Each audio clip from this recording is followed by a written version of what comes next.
Welcome back. You are listening to the home of forbidden romances. Prepare yourself, because tonight's story will leave you breathless. Blood splattered across the cracked screen of the phone before Julian could even hit send, but his thumb had already acted on the trembling impulse, dispatching the message that would seal his fate. I know what you did in the warehouse. We're done. Don't ever contact me again. He stood in the pouring rain of a neo-soul back alley, his breath hitching in his throat as the neon sign above him buzzed with the frantic energy of a dying insect. He was soaked to the bone, his cheap suit clinging to his shivering frame, the heartbreak from catching his fiancée, Marcus, cheating feeling like a physical wound in his chest. But the text was his liberation. It was his final severance from a toxic 3-year spiral. He stared at the delivered receipt, waiting for the inevitable barrage of excuses from Marcus. Instead, the phone buzzed instantly. A reply. Asterisk, you have 3 minutes to run. Asterisk. Julian frowned, wiping the rain from his eyes. He checked the contact name. The blood drained from his face faster than the water rushing into the gutter. It wasn't Marcus. In his blind, tear-filled rage, he had mistyped the final digit. Unknown number. He stared at the screen, confusion warring with a primal, instinctual fear. Wrong number, he typed back, his fingers slipping on the wet glass. Sorry. Ignore that. The response came within seconds, accompanied by a GPS pin drop of his exact location, the alleyway behind the dive bar. Asterisk, too late. You know about the warehouse. Asterisk. Julian's heart hammered against his ribs like a trapped bird. He didn't move. He couldn't. It had to be a prank. A cruel, coincidental joke. But then the sound of tires screeching over wet asphalt cut through the heavy drum of the rain. 2 matte black SUVs tore around the corner, their headlights blinding him, pinning him against the brick wall like a specimen on a slide. Doors flew open. Men in tactical gear poured out, silent and efficient. There was no shouting, no freeze. Just the fluid motion of violence. A black bag was shoved over Julian's head, the scent of burlap and stale iron filling his nose before the world went dark. When the hood was ripped off, the transition from darkness to blinding opulence was disorienting. Julian gasped, falling to his knees on a plush, hand-woven Persian rug. He scrambled back, his hands sliding over polished marble, until his back hit the leg of a heavy mahogany desk. He looked up, his chest heaving, his vision blurring. He was in a penthouse. The walls were floor-to-ceiling glass, offering a panoramic view of the rain-slicked city skyline, glittering like diamonds scattered on black velvet. The room smelled of expensive scotch, old leather, and something metallic, like the taste of a gun barrel. Stand up. The voice was low, smooth, and terrified Julian more than the kidnapping itself. It wasn't a shout. It was a command that expected absolute obedience. Julian scrambled to his feet, his legs shaking.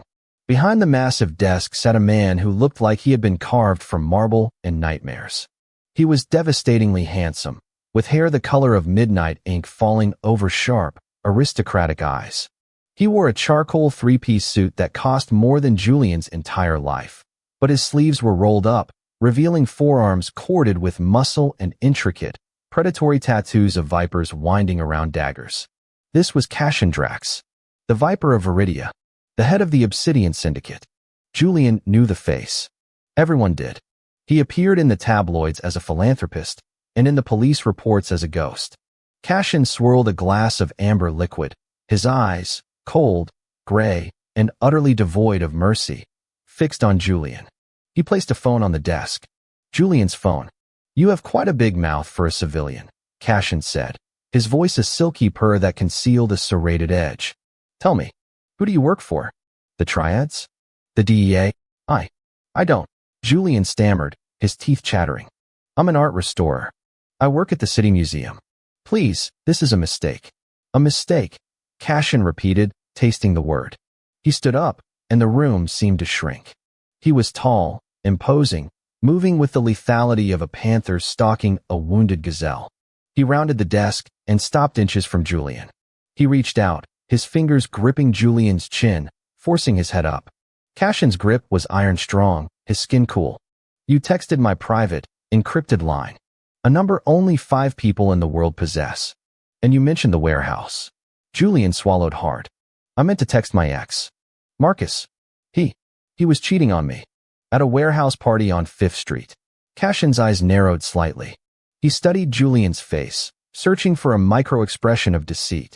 He saw the red-rimmed eyes, the tremor in the lower lip, the utter, pathetic devastation of a broken heart. The warehouse on 5th Street is my primary distribution center, Cashin said softly. And tonight, due to a leak, the authorities raided it. I lost $10 million in shipment. Julian stopped breathing. The coincidence was astronomical. It was impossible. Yet here he was. I didn't know, Julian whispered. I swear. Marcus, Cashin mused, releasing Julian's chin with a dismissive flick. Marcus Vane? The low-level accountant who works for one of my shell companies. Julian nodded frantically. Yes, that's him. Cashin walked to the window, staring out at the city he ruled. So, your unfaithful lover was stealing from me, and you, in your fit of domestic hysteria, accidentally alerted me to a breach in my own security. He turned back, a ghost of a smile playing on his lips. It wasn't a nice smile. Technically, you saved me from walking into a federal trap at that warehouse. If I had gone there tonight as planned, I would be in handcuffs. Julian blinked. So, I can go, Cashin laughed. It was a dark, dry sound. No. You know my number. You know my face. You know about the warehouse. You are a loose end, Julian. I won't tell anyone. Everyone says that right before they sell my secrets, Cashin countered. He walked back to Julian, circling him. However, I believe in paying debts. You saved me, inadvertently. And I despise owing anyone anything. Cashin stopped behind Julian, leaning close to his ear.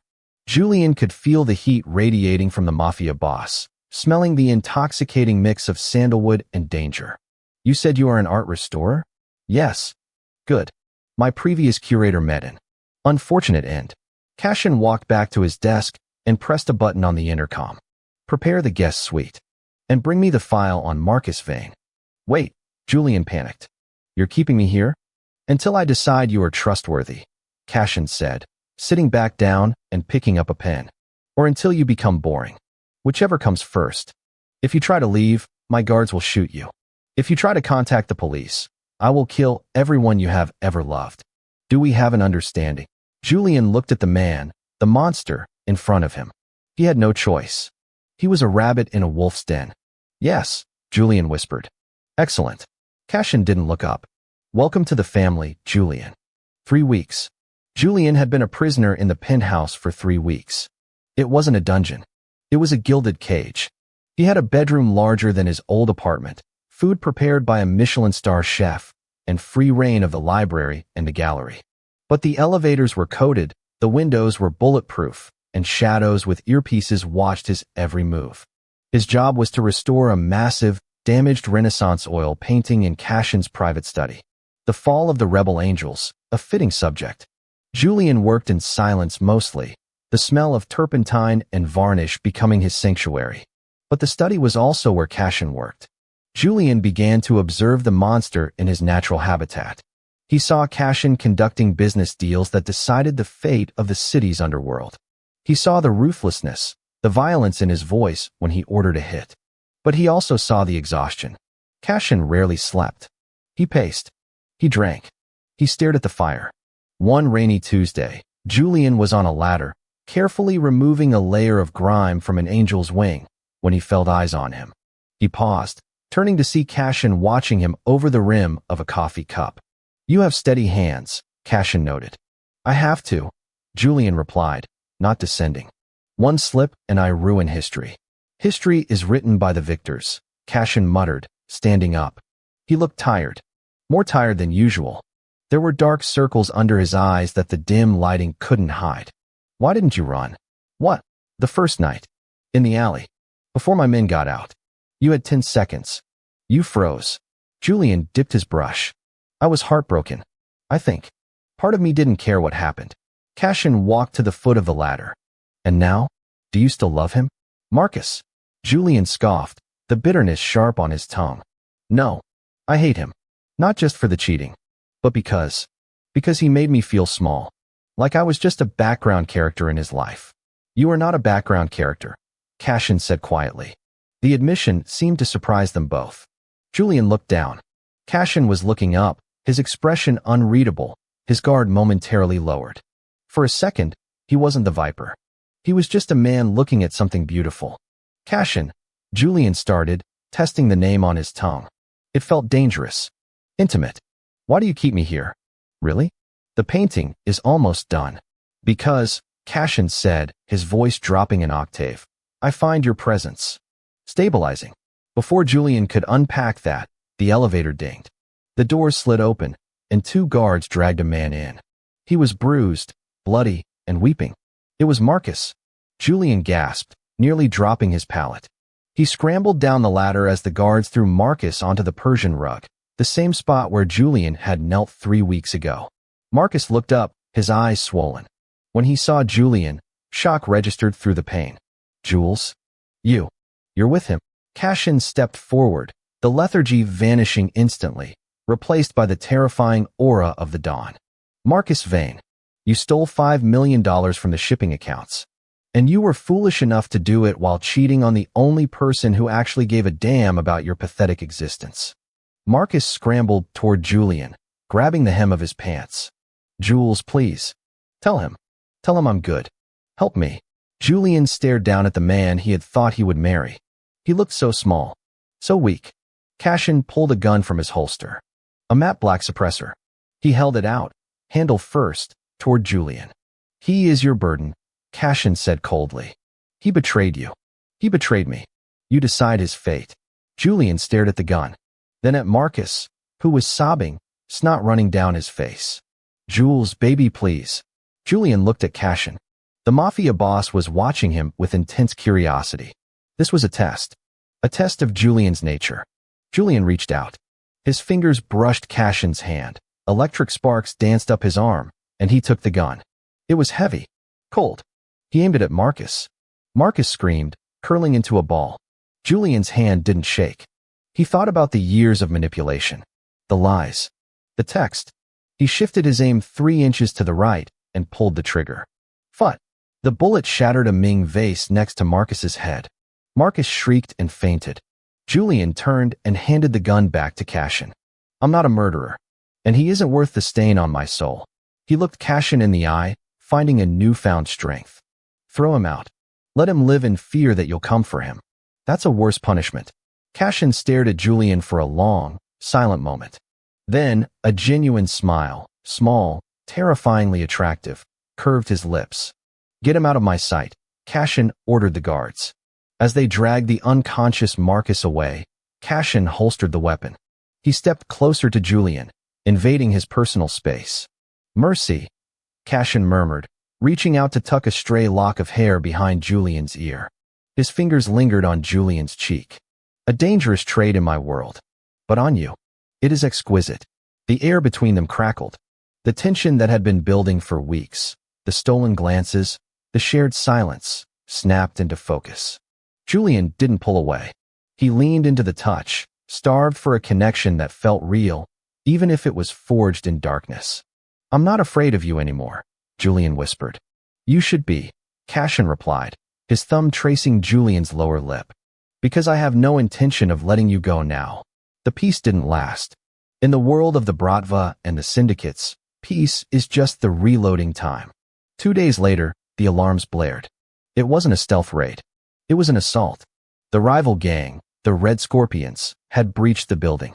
Explosions rocked the floor below. Cashin burst into the library, his suit jacket gone, a holster strapped over his white shirt, an assault rifle in his hand. Julian, move.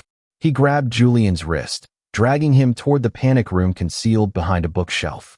But as the shelf swung open, the elevator doors blasted apart. Men in red masks poured in, opening fire.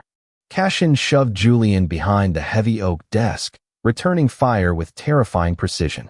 Asterisk bang. Bang. Bang. Asterisk 3 bodies hit the floor. We need to get to the roof. Cashin roared over the gunfire. The chopper is inbound. They ran. They sprinted through the corridors of the penthouse, glass shattering around them as bullets tore through the windows. Julian was terrified, his heart hammering a frantic rhythm, but he focused on Cashin's back. Cashin was a shield, a force of nature. They reached the stairwell to the roof. Cashin kicked the door open. Go. Get to the helipad. Not without you. Julian screamed. A shadow emerged from the smoke behind them. A Scorpion gunman. He raised a shotgun. Cashin saw him.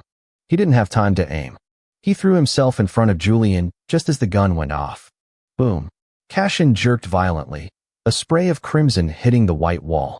He grunted, falling to one knee, but simultaneously raised his pistol and put a bullet between the attacker's eyes. Cashin! Julian shrieked, dropping to his knees. Cashin was clutching his side. Blood was pouring through his fingers, staining his pristine white shirt a dark, horrifying red. I'm fine. Cashin grit out, though his face was ashen. Get to the chopper. No. Julian grabbed Cashin's arm, hauling him up. Adrenaline gave him strength he didn't know he possessed. We go together, or we die together. He half-carried, half-dragged the heavy man up the final flight of stairs. The wind on the roof was whipping violently. The black helicopter was descending, its rotors screaming. They collapsed into the back of the chopper just as the roof door burst open with more enemies. The pilot banked hard, bullets pinging off the fuselage as they rose into the night sky. The safe house was a fortress in the mountains, miles away from the burning skyline of Viridia. Julian hadn't stopped shaking, but his hands were steady where it mattered. He was kneeling beside the bed, finishing the final stitch on Cashin's side. He wasn't a doctor, but he was a restorer. He knew how to close gaps, how to mend tears. Cashin lay shirtless, sweat glistening on his pale skin, the tattoos on his arms seeming to writhe in the firelight. He had refused anesthesia. He wanted to stay lucid. You possess many talents, Cashin rasped, watching Julian cut the thread. Shut up, Julian said, his voice thick with emotion. He tossed the bloody gauze into a basin. You took a shotgun blast for me. What? Cashin winced as he shifted, propping himself up on his elbows. Calculated risk. Bullshit, Julian snapped. He stood up, pacing the room. You're the head of the syndicate. I'm nobody. You should have used me as a shield. Julian. Why, Cashin? Why did you do it? Julian turned, tears streaming down his face. Why save me? Cashin's eyes burned. Come here. Julian hesitated, then walked to the side of the bed. Cashin reached out, his hand blood-stained and trembling slightly, and pulled Julian down. Julian collapsed onto the edge of the mattress, and Cashin's hand cupped the back of his neck, pulling him close until their foreheads rested together. Because, Cashin whispered, his breath hot against Julian's skin, from the moment you sent that text, you disrupted my world. I tried to hate you. I tried to use you. But somewhere between the art and the silence, you became the only thing in this godforsaken city that I want to protect. Julian sobbed, a broken sound. You're a monster. I am, Cashin agreed. But I am your monster. He closed the distance. The kiss was not gentle.